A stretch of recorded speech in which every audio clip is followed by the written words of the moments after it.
So, I did my RE4 tier list, so right after that, we're going to be doing the Dark Souls tier list. Like I said, I would like to keep this up on the channel for a while. I would like to keep this kind of like a mainstay, not just tier list, but just my opinions on games that come out, reviews, and such and such. So, yeah, we are too busy right now doing one of our videos, one of my favorite videos that I can't wait to get out to you guys, but it takes a lot of work. So, in the meantime, you're going to have to deal with some of these videos that might not be as entertaining or gameplay focused. So without further ado, let's get into this. Like I said though, in my last tier list, if you haven't seen it, the first half will be what I think the Souls games are objectively without my biased opinion, and then after that we'll do my opinion and what my favorite Souls games are, and then after that we'll do a quick little what I think you should play the games in order. To start off, we have Dark Souls 1. So luckily, I've played all of these games, so we don't really need this tier list. I've played every single one of these games. We don't have the originals on here, even though I have played the Dark Souls original. I have not played the Demon Souls original, but I have played Dark Souls original. So to start with 1, I think objectively, this is a real tough one for me, I won't lie. But I think we can put it in good to great. Dark Souls 1 is a really, really good game. It's what started the genre off. Besides Demon Souls, this was like their baby, and I don't want to disrespect it, but also I don't want to place it too high because of nostalgia and things like that. So like I said, if you've seen my last video or my last tier list video for Resident Evil, the list will change as I add more and I kind of get an idea of where things are going. I do have an idea of where things are going, but I mean, when I fully have an idea, okay, like this game is good and I have like the list laid out, then we might change this to good. But for now, we're just going to leave it in great. Just bear with me. So next we have 2. Oh man.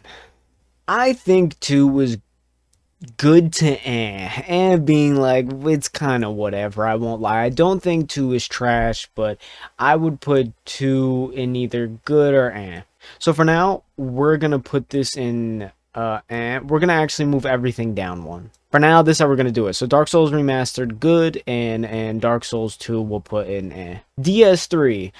I don't think people are really gonna argue with me about this. DS3 is top 3 if not great. Like I said, this is objectively, I don't want to put my own thoughts and bias into this until the second half of the video, which will be time stamped. But for the first half, like I said, this is just me trying to be non-biased. I really do think Dark Souls 3 is a top 3 if not great game. Like I said, as we add the other ones, we'll see where it goes, but I do think DS3 is one of the best Souls games ever made. Bloodborne. Okay, so here we go.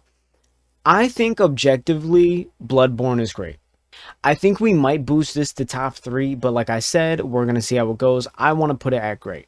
I love this game. I think the aesthetic is amazing. I think you can't argue with the game being, one of the best Soulsborne games ever, and also getting people into the franchise that didn't like Dark Souls before. They can play Bloodborne and be all of a sudden fully immersed and involved in the Souls game genre.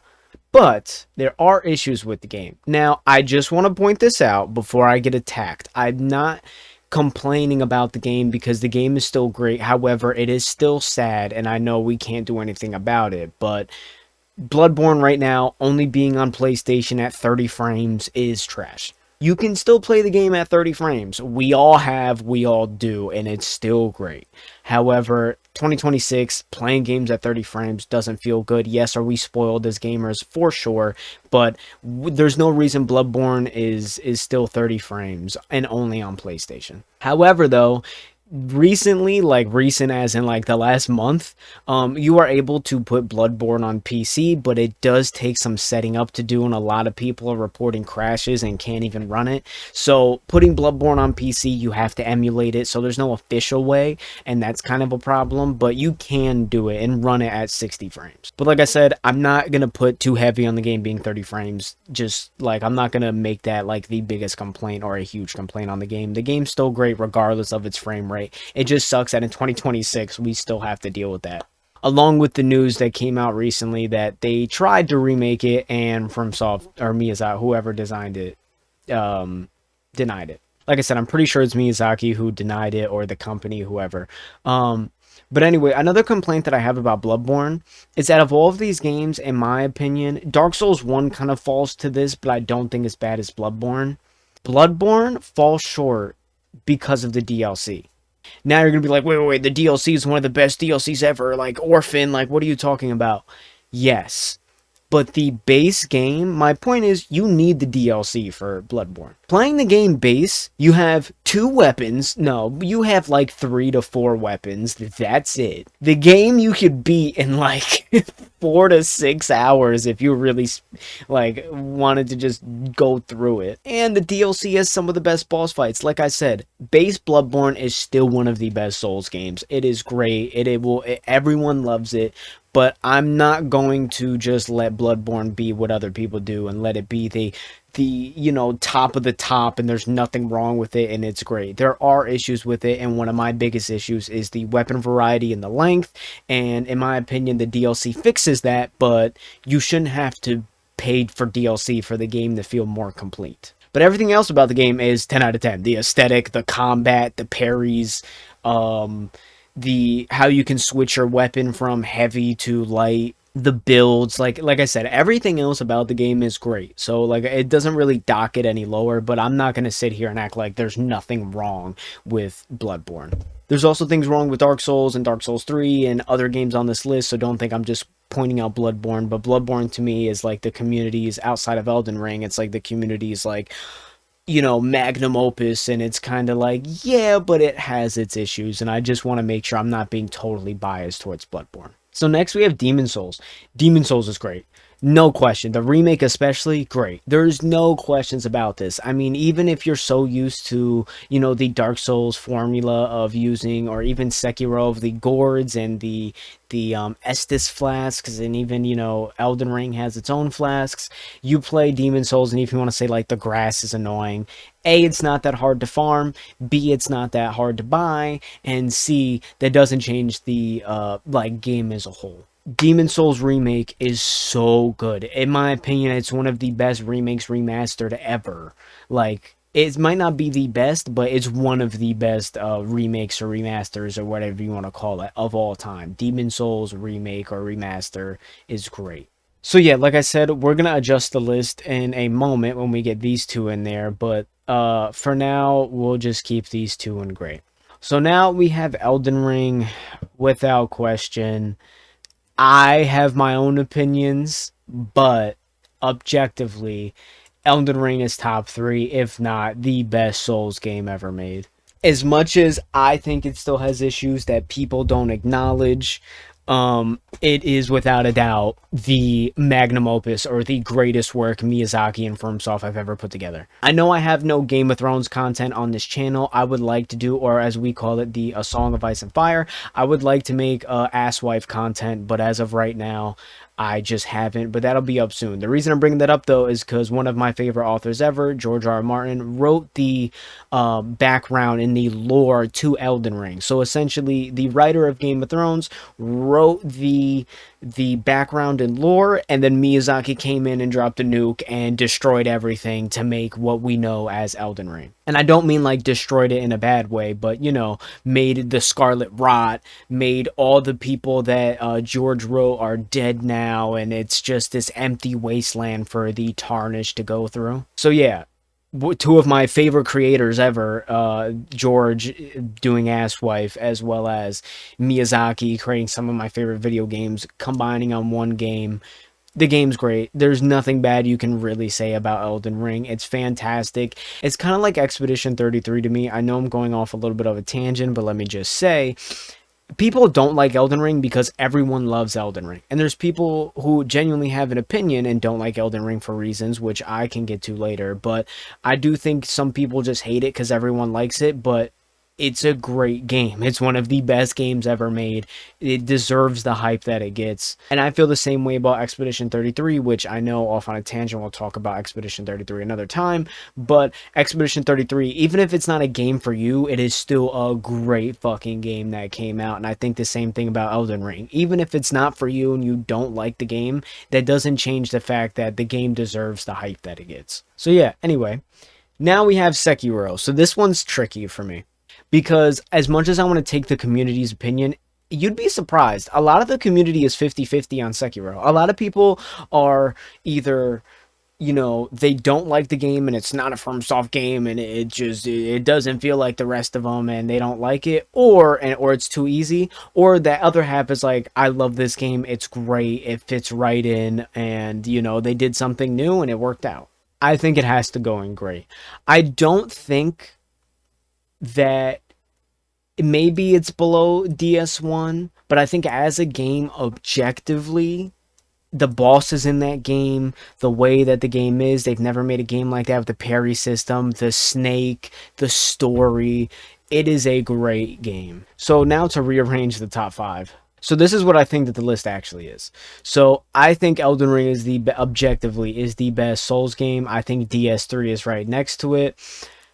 I think Bloodborne just for the aesthetic, but I do think objectively, I think you can mix match these two, honestly. As much as I think that the DLC kind of makes this game more complete, we are, all of these games we're saying with their DLCs because we want the entire game as a whole. So I would do something like this, even though I think this is 3 or 4, and I think you can switch DS1 and Sekiro around. So we kind of have 2 ties in for the top 5, Demon Souls and Bloodborne, and we also have Sekiro and DS1, I think are kind of interchangeable. So 3 through 5, in my opinion, are kind of interchangeable. 5 and 4 can switch around. I mean, 6 and 5 you can kind of switch around. You can put DS1 in 5th spot or Sekiro, and I think 3 and 4 are also interchangeable. But I think this is pretty much as objective as I can be with the list. I also just realized I forgot I'm only doing top 3 here. So if I was going to do top 3, the list would actually look like this probably. I think objectively this is how it would go. I think you can switch these two or switch these two, but I think these are pretty much the top 3 Souls games. Objectively the top 3 Souls games. So now we're going to get into my opinion, which is a little bit different. So I know I might get flamed, but this is my personal list of Dark Souls games. I don't want to make it too long. Dark Souls 1 Remastered is my favorite Dark Souls game ever. I absolutely adore this game. I could do a run whenever. Yes, are there parts in this game that absolutely suck donkey balls? Of course. The tomb with all the skeletons and the skeleton dogs. Whoever designed those skeleton dogs are stupid. That part fucking sucks. Even the library that you get stuck in a little bit later in the game after Anor Londo, when you fight the dragon and get killed instantly and then get locked in the cell in the library, does that part kind of suck? A little bit. Does the game fall off after Ornstein and Smough? Yeah. But that doesn't change the fact that everything leading up to Ornstein and Smough, and even Ornstein and Smough, is a 10 out of 10. Alongside the rest of the game not even sucking. It's not like way worse than everything leading up to it, but it's just, it goes from being a 9 or a 10 out of 10 to like a 7. And I don't think Quilag's domain, or if you want to call like the swamp sewer area, is that bad. It also has one of the coolest hidden areas going to the dragon drake that's all the way down at the bottom of the map. I think that shit is fantastic. Along with the DLC for Dark Souls 1 is fucking great. You have Berserk Guts, Artorias in the game, and his lore with Sif the wolf. You have I think it's Magnus? No, what's his name? You have I can't remember his name, if it's Magnus or Magus. I can't remember what it is right now, but you know what I'm talking about, where you can free Sif the wolf and he'll help you out in the fight. That's also one of the coolest fights. The Abyss Walkers. Yeah, point is, I don't want to glaze this game too much.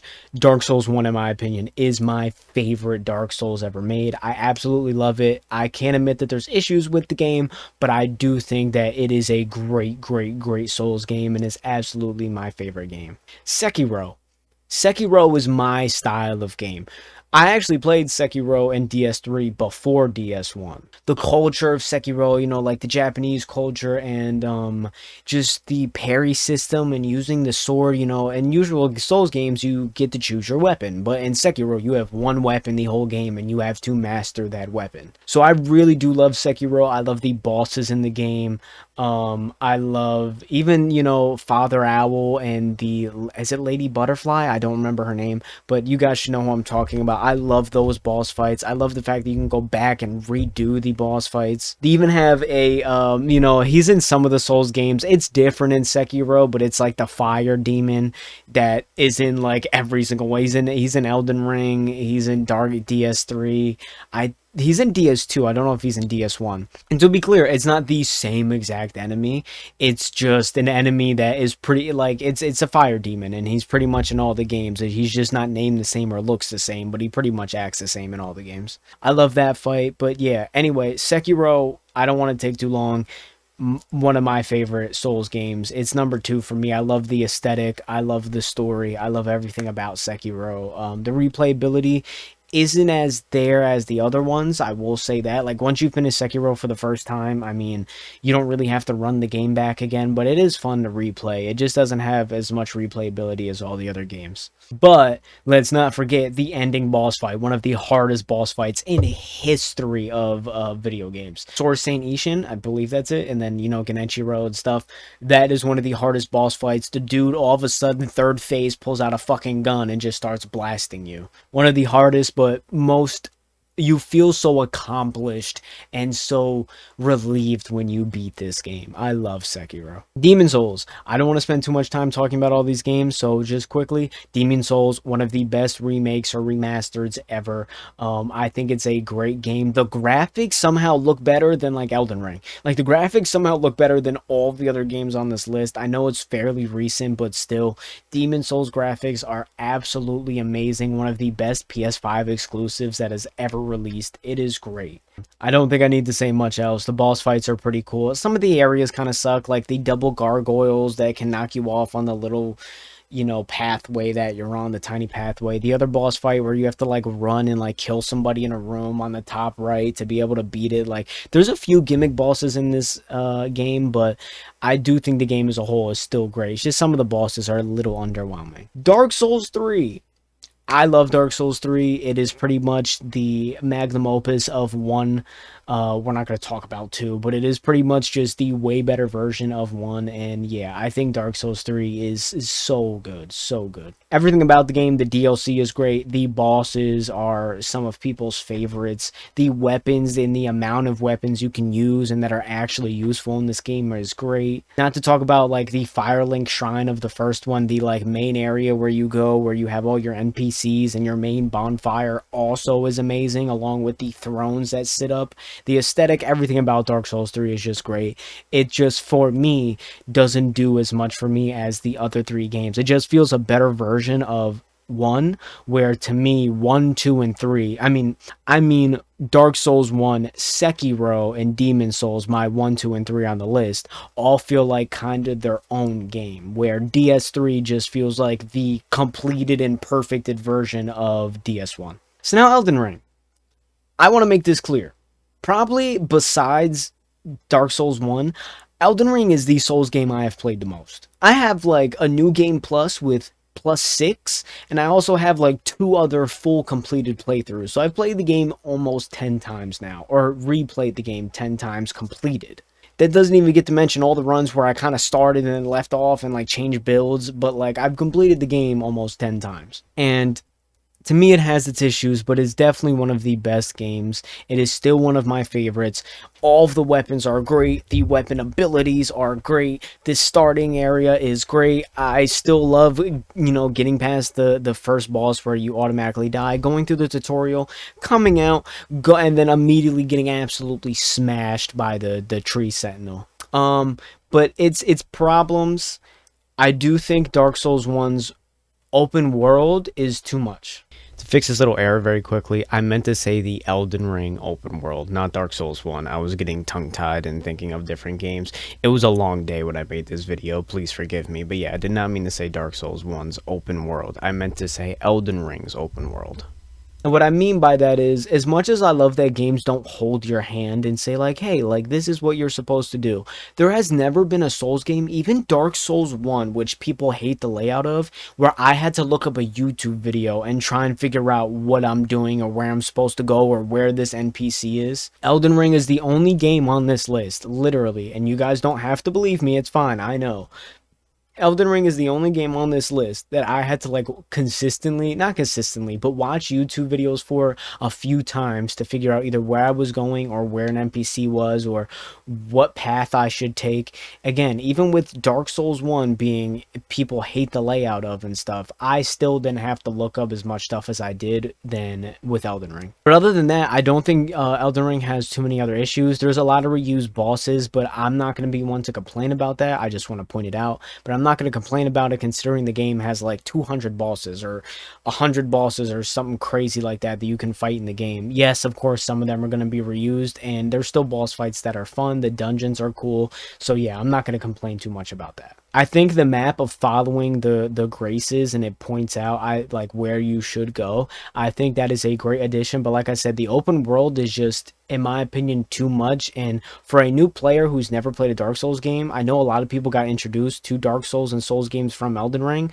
but I can't imagine that most of them, their first time getting in, feeling so overwhelmed and not knowing where to go or what to do. I don't think I was overwhelmed. I was just stuck of kind of being lost at first, so I had to look some stuff up. But I didn't feel overwhelmed because I've played other Souls games and I've played other open world RPGs before. But I can imagine for Elden Ring, for certain people, they're just like, okay, this is way too much. So lastly, we have Bloodborne. I don't want to talk about Dark Souls 2 too much. Dark Souls 2, I hate the healing. I soft locked myself out of the final boss the first time I played it. So, like, I just have bad memories and bad experience with Dark Souls 2. I think it's trash compared to the other ones. I do not like Dark Souls 2 at all. I think there's even Souls-like games, which I don't know why this list has Souls-like games. It's the only one I could find. But I think even some of these Souls-like games, like Lies of P, Lords of Fallen, even Wolong, you guys could hate me. I think all those games are better than 2. I really don't like 2. I think the layout is bad. I think the healing is bad. I think your health depleting is bad. The mechanics that they introduced are bad. I just don't enjoy 2 at all, and I just have bad memories from the very first time I played it. So yeah, I just don't like 2 at all. Sorry. Bloodborne. So I stated some of my issues with Bloodborne already in the first half. Bloodborne to me isn't a complete game without the DLC, and the first time I played the game, I didn't have the DLC, and I felt like I ran through the game so fast. The 30 frames, but I'm not too heavy on the 30 frames, that's fine. It's more the runtime of the game and how the DLC really like adds more weapons and more bosses that feel like, okay, this is a whole experience now. I do think Bloodborne is great. But I just don't think for me I can put it on the same level as these 2 games. So that's why it's in good, but I do think Bloodborne is a great video game. I just don't think that, like I said, that it's on par for me with these 2 games. I think it's right under, but it's still a great game. I love the aesthetic. I love the bosses. Father G is great. One of the best first bosses that you fight, in my opinion. I love Father G. I love how the old man becomes the guy the whole time. I love the umbilical cord stuff. I really enjoy the trio boss fight against like the Grim Reaper looking dudes. I forgot what they're called, but one of them like blows fire. The other one has like a sword or a scythe, and the other one has like the electricity thing. I can't really remember. That fight's really cool. Yeah, the boss fights are really cool. Outside of the spider, I fucking hate that spider. So yeah, the aesthetic of Bloodborne, great. The weapons, as much as it's very lacking in the weapon department, there's only like 4. The opportunity to switch between heavy, like the hammer goes from like a little straight sword to like a heavy ass hammer, and the shooting guns and the gun aspect of this game, like Bloodborne aesthetic, story, and just world in general is unbeatable. If we were doing a game based off that, this would be number 1. If we're doing this tier list based off of like world and aesthetic and stuff like that, like this game is a one of a kind. This game is really one of a kind, and it should be like made into a movie, like seriously. Like Bloodborne aesthetic and everything about the game is just great, but I can acknowledge the issues with it and my own issues with the game. And like I said, it is great. Don't think just because it's here it's just good. It is great. I just think it should be separated from these 2 games on my list. So very quickly, we're going to talk about how I think you should play the games today in order, and then we're going to cut the video. Okay, so in my opinion, this is how you should play the games today. I think you should start with Dark Souls 1 because Dark Souls 1 has references that are in Dark Souls 3, or Dark Souls 3 references things that are in Dark Souls 1. So I think you should play 1 first, just so when you play Dark Souls 3, you kind of understand some of the references and places you're going to go to that are from Dark Souls 1. After 3, I would do Demon Souls. If you want to go straight to Bloodborne, you can, but I think Demon Souls is the only other game out of these that like feel like the original Souls trilogy games. And real quick, I just want to say I don't think you need to play 2 at all. If you want to play 2, I honestly would play it last. I would play 2 last, or play 2 after Bloodborne before you play Elden Ring, honestly. But I think you can just skip 2 and it not be that serious. But if we had to put it on the list, I would do it like almost last. I wouldn't play it after Sekiro, but I wouldn't do it so early on. I feel like you're gonna like hate this game and just want to play the other ones. So yeah, I think you play 1, I think you play 3, and then I think you go to Demon Souls because it's just like 1 and 3, or it feels like a better version of 1 and 3. And maybe you could play Bloodborne first, but I feel like Bloodborne introduces, you know, some new mechanics, and it's a new style of game compared to the other one. So I think you should play Demon Souls before Bloodborne, but I honestly don't mind you switching it up and doing Bloodborne before Demon Souls. But the rest of the list, I think you should play in this order. So like I said, these 2 are kind of interchangeable, and then I think you do Elden Ring and Sekiro. The reason I think you should do Elden Ring like almost last is because the rest of these games are pretty linear. I mean, Dark Souls 1 isn't linear, but the rest of these games are pretty much like linear, and you're going in one path for the most part. Of course, there's other paths you can take, but like the story is like pretty much like going from place to place to place until you get to the end. Whereas Elden Ring obviously is open world, so I feel like you should get the experience of these games before you just play the open world game and then go to these experiences where you're like, huh, okay, like I wish it was more open world. I thought it was going to be different. If you've never played these games before, if you've already played Elden Ring and you haven't played any other games, then I would start with 3 and then play the rest of the list. So if you already played Elden Ring first, I would do that. I would do 3, 1, Demon Souls, Bloodborne, Sekiro. But if you haven't, like I said, we're just imagining you've played none of these games. I would do 1, 3, Demon Souls, Bloodborne, Elden Ring, and then Sekiro I would do last because it's honestly a different game. Like there are Souls-like aspects, and it is made from the same team, but it is still a different game. Has its own mechanics and has its own story. Everything is pretty much different outside of the other games. So I would play Sekiro last. So yeah, anyway, I'm sorry for the video being so long. I hope you guys really enjoyed. This took a while to make, and yeah, I hope you guys had a good time. Please check out my other tier list as well as my RE4 video and my Dark Souls 1 video. I have a DS1 playthrough going up on YouTube right now during this week, so if you guys are interested in that, please go check it out. I'd greatly appreciate it. See you guys soon.